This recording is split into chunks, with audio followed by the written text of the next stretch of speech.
Alhamdulillahi Rabbil Alameen, as-salatu was-salam ala sayyidil mursaleen wa ala alihi wa sahbihi ajma'in. قال الله تعالى في كتاب المجيد بعد أعوذ بالله من الشيطان الرجيم بسم الله الرحمن الرحيم وأن أحكم بينهم بما أنزل الله. Allah Azza wa Jal, He told us in the Quran, and rule the people by whatever Allah has revealed. When we discuss this date, 3rd of March, that we passed yesterday, and when we discuss its significance, it's just a date like any other. But as Muslims, it should be a date that is etched into our minds and our hearts. It should be a date where we consider the situation that we are in. And why? Because this is the date when the verse I recited, the ruling by whatever Allah has revealed was abandoned, was abolished, was eliminated from this world. And this is why as Muslims we need to really consider and appreciate the events that led to that. And we need to realize what responsibility, sitting in London, do we have towards this issue. Is it something we should consider or not? And when we realize, as we have seen in the video, and we have seen in the video that 3rd of March 1924, 88 years ago, was the formal destruction of the Khilafah. And we know that the kuffar had been working for many years with plots and conspiracies to weaken the Khilafah from within. And due to also weakness internally within the Muslims in understanding Islam, gradually we reached the position when eventually the Khilafah was destroyed. And the British, the very city that we are sitting in today, London, in this very city, Lord Curzon, who is the British foreign minister at that time, what did he say? This was something they were very open about. This is his statement. He said on the 24th July 1924, after the destruction of the Khilafah, the situation now is that Turkey, meaning the Islamic State, its end period was in Turkey, is dead and will never rise again because we have destroyed its moral strength. The Caliphate, which is the English word for Khilafah, the Caliphate, the Khilafah and Islam. And when this Khilafah was destroyed, we should realize it was a day that for Muslims the world turned upside down. It was a day where Rasul sallallahu alayhi wa sallam, when he said, Al-Imam Junnah, the Imam, the leader, the Khalifa of the Muslims is a shield. That shield was abandoned. When Rasul sallallahu alayhi wa sallam said, As-Sultan dillallahu fil ard, the Sultan, the Khilafah, the authority of the Muslims is the shade of Allah on the earth, that shade was no more. It was the day when that shepherd, where Rasul sallallahu alayhi wa sallam said, Al-Imamu ra'in wa huwa mas'ul, the Imam is a shepherd and he is responsible. That shepherd was eliminated. Therefore, we need to realize, the brothers are asking to stand up. Therefore, we need to realize that this situation is something for us, a matter which should be personal to each of us. Is a matter not for someone else, not just for the ulama, the scholars. It is for every Muslim. Rasul sallallahu alayhi wa sallam, he foretold, and he told us in the hadith narrated in the Musnad of Imam Ahmad. He said the knots of Islam will be undone one after another. The first will be the knot of ruling. That was the 3rd of March 1924. That was the significance. The first will be the knot of ruling, and last will be the knot of salah.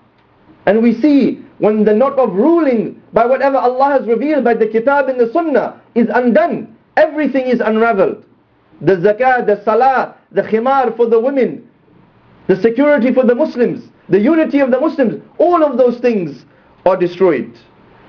And we need to realize that that knot of ruling, Rasul sallallahu alayhi wa sallam himself, our beloved, himself established and tied that knot when he migrated from Mecca to Medina in the Hijra, which we all mark our calendar from. And we need to consider this point.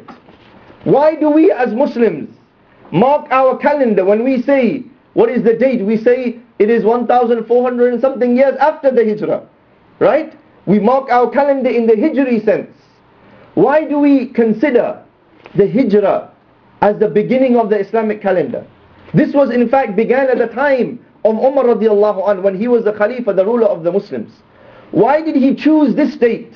And why did the Sahaba consent to that and accept this date? Surely, if we were to think about it, what about the Nabuwah? What about the prophethood of Rasul sallallahu alaihi wasallam, which began 13 years prior to the Hijrah?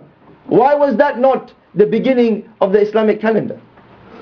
The reason why is because when the Hijrah took place, that was the most significant event in the life of Rasul sallallahu alaihi wasallam, when he established the system of Allah. He established that Quran, that Tawheed that he was calling for in authority, in ruling in Medina, in the city called Yathrib, which was renamed Madinatul Rasul, the city of the Prophet.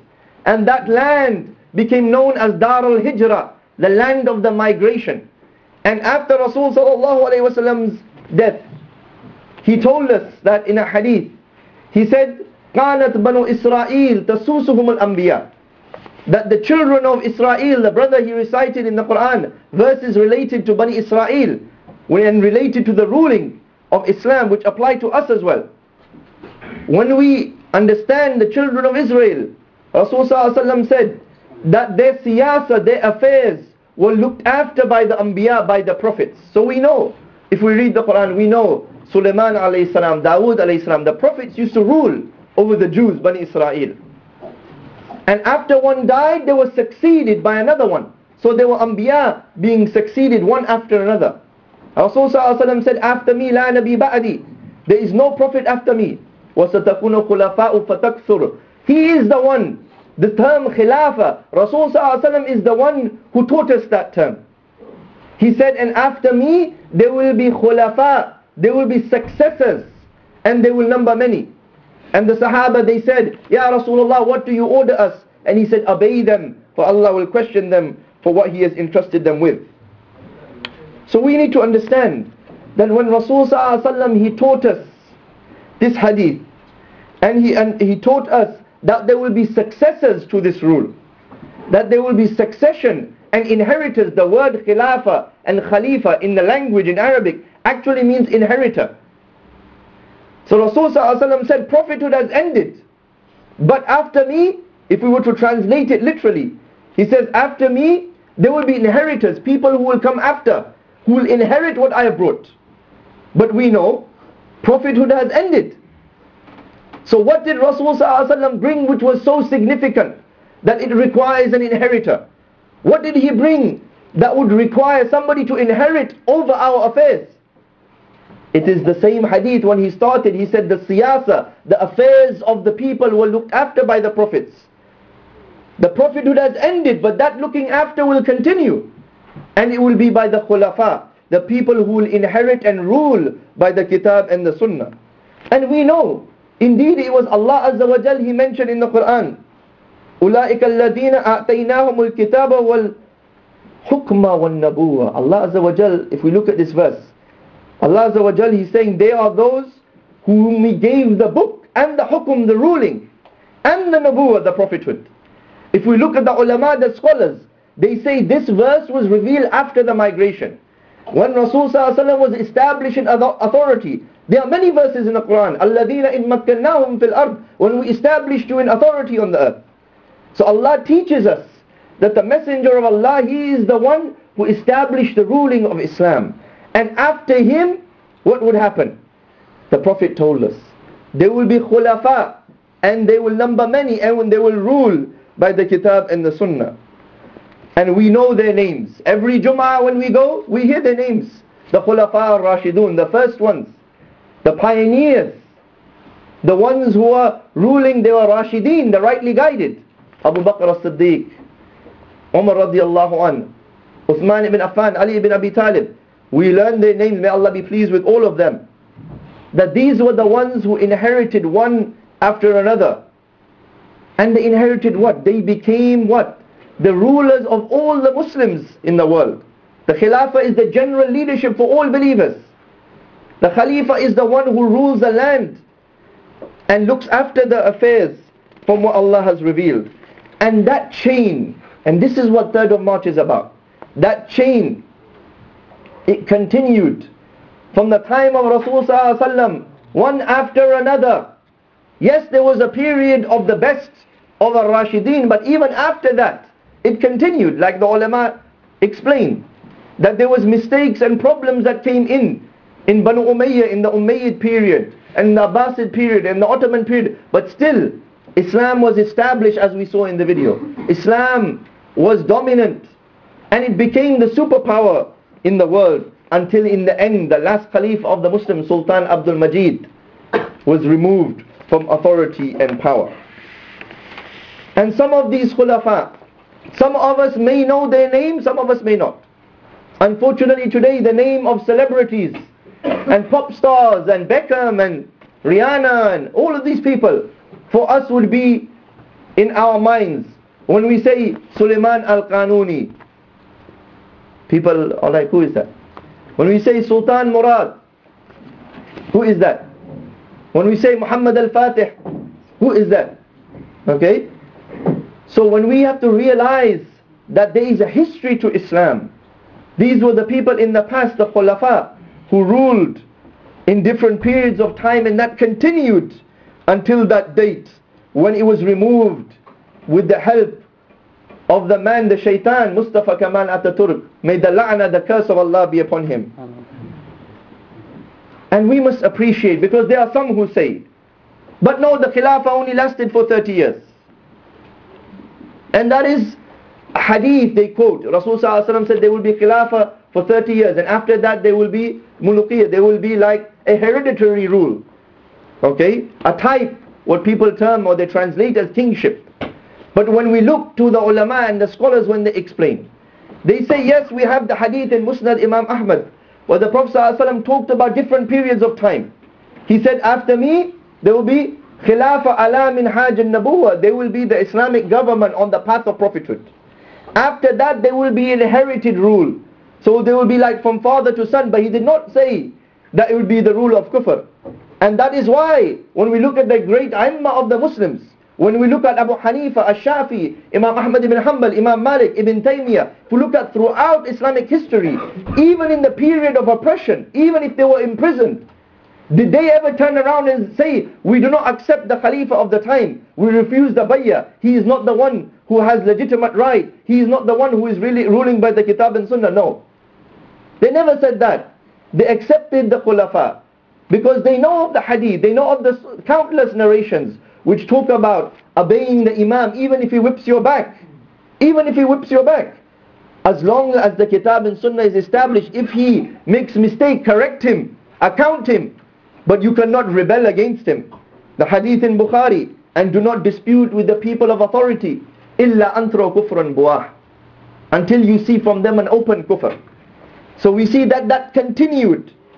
And we know that even scholars like Imam al-Suyuti, he died in 1505. Imam al-Suyuti, one of the great mufassir of the Quran, one of the great ulama, he wrote Tarikh al-Khulafa wal-Muluk. He wrote the history of the Islamic State until his time. And he mentions, from the time of the Prophet ﷺ until his time, he says, and the Khalifa in my time, this is his name, this is his lineage. And he explains. So we must appreciate that that continued.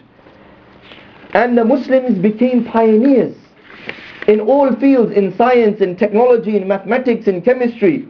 I want to give some examples here, just 2 examples to illustrate the point. The Muslims, and I want us to compare when I'm giving this example to our situation today.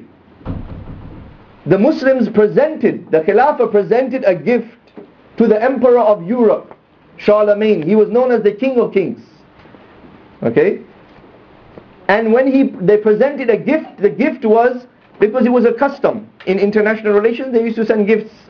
Europe at that time was not like today, at war with the Muslims and so on. They were foreign rulers. They sent him a gift which was a clock, a mechanical clock.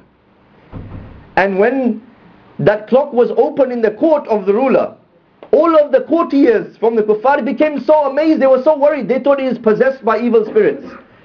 Right? Because it was moving.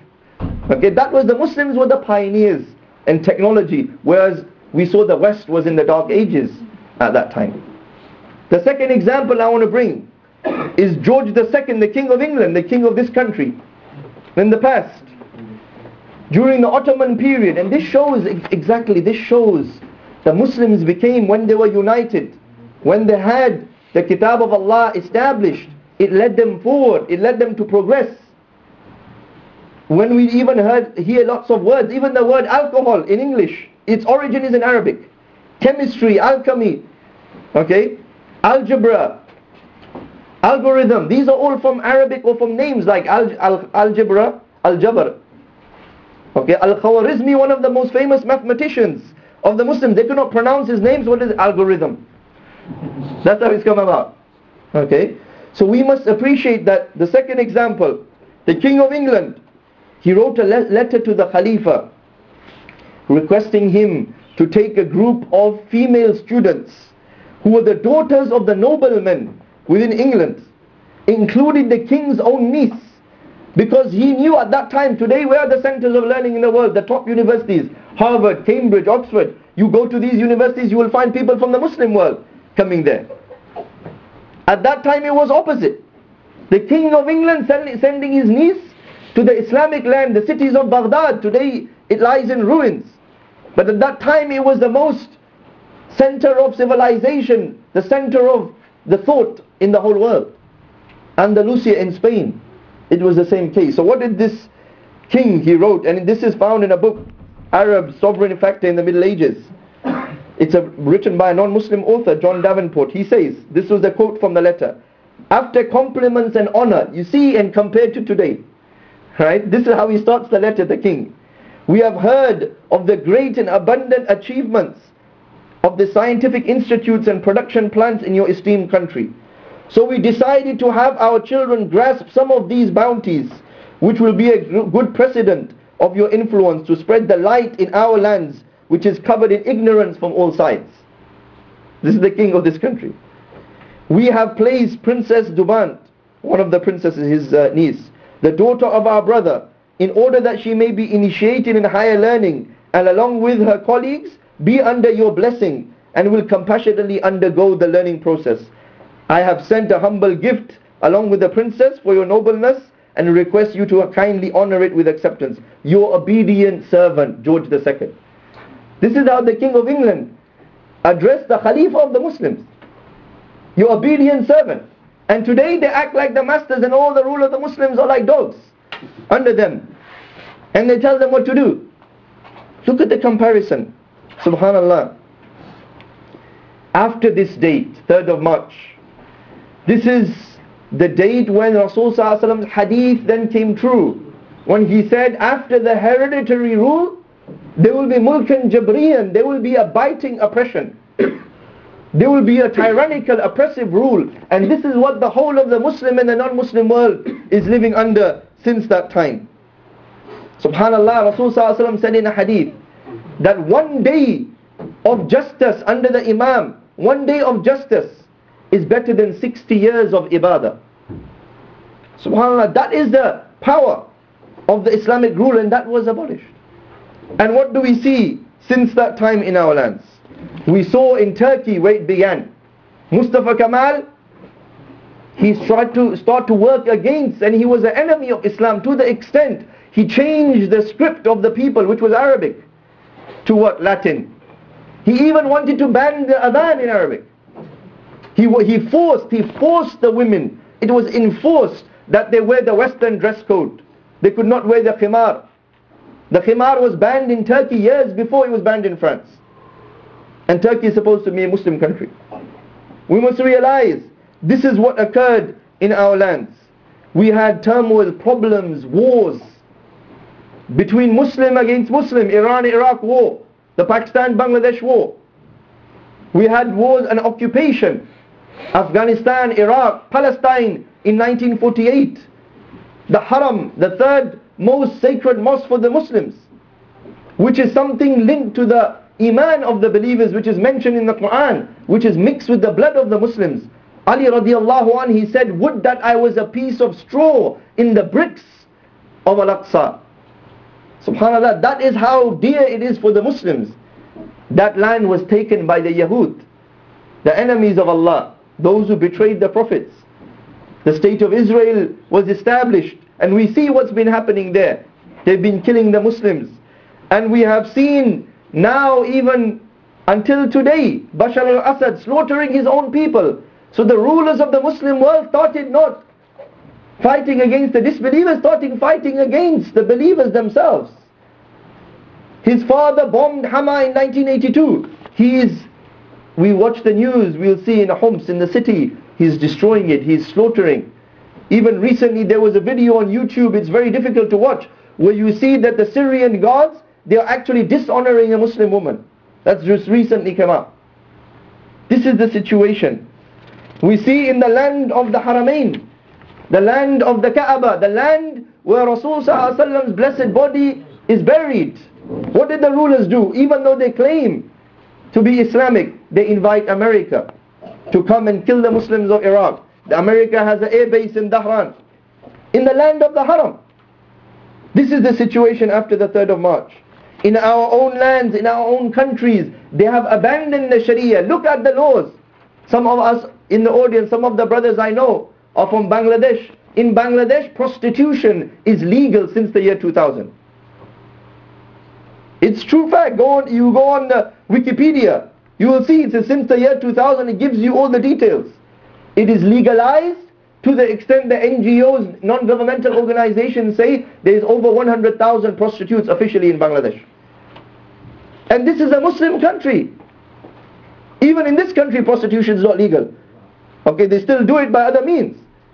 In the Muslim country, this has become legalized. This is the significance of 3rd of March. We should realize indeed what Imam Ahmad ibn Hanbal said is true. The fitna, the mischief and the tribulation occurs when there is no Imam, when there is no Khalifa established over the affairs of the people. On the flyer to this event, there is a quotation from Imam al-Ghazali, one of the most famous scholars in Islamic history. And that quotation, some of you may have read it. I want to read it. In fact, it is partial on the flyer. I want to read the whole part and then explain what does he mean by that, and explain the evidences behind that. When Imam Ghazali was talking about if the Khilafah was no more, if this Islamic state was no more, what would be the situation? He said the judges are suspended, the Wilayaat, the authorities are nullified. He says marriages are void in his view, because the marriage, who can implement the marriage? Who can be the one who enforces the marriage? It is the Khalifa of the Muslims. He was even to that extent saying that even if there is no Islamic state, he could not imagine, how could marriage exist? Subhanallah. The decrees of those in authority cannot be executed, and all the human beings are on the verge of haram. All the Muslims are on the verge of sin. And he did not just make this statement from his own mind. He understood the evidences from the Kitab and the Sunnah. He understood the verse in the Quran, الَّذِينَ إِن مَكَّنَّاهُمْ فِي الْأَرْضِ أَقَامُوا الصَّلَاةَ وَآتُوا الزَّكَاةَ. He said, Allah Azza wa Jal, those who when establish an authority in the earth, they establish the salah and the zakah, and they enjoin the ma'roof and forbid the munkar. He understood that when you establish an authority, you can implement. Brothers talk about salah. You know the ruler of the Muslims, the governor of the Khalifa, you know what he's called in Islamic history? In the books of fiqh, if you look under him, they will say Wali as-Salah, the governor of Salah. Because Salah is a prominent part. The establishment of Salah means you punish the one who does not pray. The establishment of the Salah doesn't mean just calling to the Salah. It means to punish the one who does not pray. It means the education of Salah from the young child to the education and the media. This is the establishment of Salah. When we see to the extent there is a hadith. So Imam al-Ghazali wasn't just talking from his own mind. We see the hadith says, narrated, even Imam at-Tahawi mentions from Muslim ibn Yasir, the hadith, that the zakah, the hudud, i.e. the punishments of Islam, the spoils and the Jum'ah are for the Sultan, are for the authority for the Muslims. What does that mean? Subhanallah. This hadith, the ulama of Indian subcontinent, many of us are from there originally. When the Khilafah was destroyed after 3rd of March, they started to debate. Based on this hadith and other texts, they said, is the Jum'ah valid? Because the hadith says the Jum'ah is for the Sultan. They start to debate, is the zakah valid? They came to the conclusion that, of course, temporarily, and that's what they wrote. They said temporarily in the absence of the Khalifa, because he is the one who is entrusted by Allah and the Messenger of Allah. That is why they went to Abu Bakr as-Siddiq, they said, Ya Khalifat Rasulullah, O inheritor of the Messenger of Allah. The Khalifa is the inheritor of the Prophet in ruling. He is the one who implements the Salah and the Jum'ah and the Zakah. So the ulama, they came to a point that yes, temporarily, in the absence of the Khalifa, we must continue these things. But in origin, it is he who should maintain them. And that is why, for example, in India, they established something called Imaratul Sharia, to temporarily to organize these things. This is the significance. Umar radiallahu anhu himself, he said, explaining the importance of Khilafah, he said, by Allah, what Allah protects and prevents by the ruler is greater than what he will protect and prevent by the Quran. SubhanAllah, what does that mean? When you read that the first time, it is sometimes shocking, confusing. That Allah protects and prevents more by the ruler, the Khalifa, the Sultan of the Muslims. And here the ruler means the ruler and those who he delegates. Obviously it's not one man who runs the entire show. He has delegates. He has governors in each place. He has mayors in each city. So the ruler, through his system, the Sultan, he is the one who enforces the Sharia. Whereas the Quran, like today, whether you follow it or not, there is no one there to enforce it. That is the meaning. And we have so many narrations and we have so much text from the Quran and the Sunnah itself that establish that the Khilafah is a fard, is an obligation upon the Muslims. It is not only fard, it is something what the scholar said, it is tajul furud. It is the crown of the obligations. Imam al-Qurtubi, one of the most famous mufassir of Quran, he said it is the Khilafah is a pillar upon which the other pillars rest. Because without the ruling of Islam, everything else, as the narrations mention, is abandoned. We know what is our status, and we should know what is our status if we die today without the Khilafah. Is it normal? Do we die in a normal situation as good Muslims? We cannot. There is a condition. Rasul sallallahu alaihi wasallam said, and sometimes when we talk about the books of hadith, we should go to them, go to Sahih Muslim and open. There is a book called Kitab al-Imara, the book of ruling, the book of government, and you will find the hadith and the various narrations. We find وَمَنْ مَاتَ وَلَيْسَ فِي أُنُقِهِ بَيَّ مَاتَ مَيْتَةً جَاهِلِيَّةً. Whosoever dies without a bayya, a pledge of allegiance to a Khalifa on his neck, dies the death of ignorance, as if he is a disbeliever. Another variation of the hadith says, whosoever dies without an Imam, without a Khalifa, dies the death of Jahiliyyah. Another one says, whoever dies without knowing the Imam of his time, dies the death of Jahiliyyah. The meaning is what? The meaning is without a Khilafah, and even scholars in India after the destruction of Khilafah, Sayyid Sulaiman Nadwi, one of the famous scholars, he said if the Muslims die without a Khilafah, they die as if they are kuffar. It doesn't mean they are kuffar. As if, meaning they are close to kufr. How is the way we can rescue ourselves from this situation? The way we can rescue ourselves is to work to establish one. Because Allah cannot put something upon us more than we can bear. So surely if we work to establish it, we have an answer to Allah. Surely we have an answer on Yawm al-Qiyamah that we work for it. And whether we achieved it in our lifetime or not, it is not our responsibility. لا يكلف الله نفسا إلا وسعها. Allah does not put a burden upon any soul more than he can bear. But we must work for it, and this is the point, brothers, that it is a fard upon each one of us. It is an obligation to work for it. It is a priority. Rasul sallallahu alaihi wasallam saw it more of a priority than his own life. Subhanallah. He saw the establishment of the deen of Allah is what the Khilafah represents. Some people use different terms, Sultanate, Imama, they use different terms. But in principle, the Islamic State, Dawla Islamiyah, the Islamic State, it represents the ruling of Islam. Rasul sallallahu alaihi wasallam said in a hadith, when the Quraysh came to bargain with him, they came to offer him many things. They said, we will make you the king. They gave him many offers. Rasul sallallahu alaihi wasallam, he turned around and he said, by Allah, if you put the sun in my right hand and the moon in my left, I will not stop until what? Until Allah establishes this deen and it is dominant, or my head departs my neck, or I die. So he saw it more important than his own life. And we saw the Sahaba, after he passed away, the first thing, even before the burial of Rasul sallallahu alaihi wasallam, the priority was what? They all were busy with the issue of appointing a Khalifa. Abu Bakr as-Siddiq was appointed, and then Rasul sallallahu alaihi wasallam was buried. So this matter is a priority. And let me end with some points in terms of our responsibility. What is our responsibility practically? How does that translate? Okay, we know it's a fard. What do we do? There are 3 points. Number 1, gaining knowledge. Talabul ilm faridatan ala kulli Muslim. Seeking knowledge is a fard upon every Muslim. So what type of knowledge? Not any knowledge. The knowledge of the deen. And here, not only any knowledge of the deen, the knowledge of this subject. If working for Khilafah is a fard, just like praying salah, you need to know how to pray. Right? You need to know how to pay zakah if you have got enough money.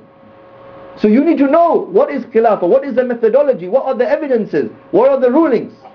So the first point is knowledge. Second point, da'wah. Rasul sallallahu alaihi wasallam, he said, "Ballighu anni walau ayah." Even if you know one verse, propagate it. Now here we are talking about da'wah, not just in general. That's a general fard kifaya for Muslims. But we are talking about da'wah to resume Islam and to establish the Islamic State. This is a fard upon every Muslim today. We have to work and create awareness. All of us have tongues. All of us have the ability to talk. How many Jummah khutbahs on Friday were about 3rd of March? That you went to the masajid, everyone went to the mosque. How many of the Jummah khutbahs were on 3rd of March? Any hands? None. Why not? We have to build the awareness within the Muslims. We have to build the opinion so that the Imam starts speaking about these issues. We have to build the opinion so that Muslims start being aware. Many Muslims are not even aware about the subject. So we have that ability.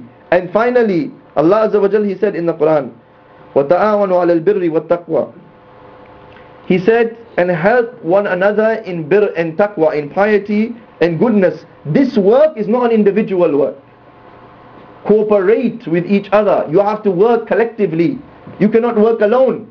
Rasul sallallahu alaihi wasallam mentioned the one who is away from the flock, the shaitan will catch him. You have to work collectively with others on the same mission. Because establishing the Khilafah is a huge task. It will occur when the Muslims want it. We have to increase the opinion for that. We have to increase, and it is all of our responsibility to do that. May Allah Azza wa Jal give us that ability and strength. أقول قولي هذا أستغفر الله العظيم.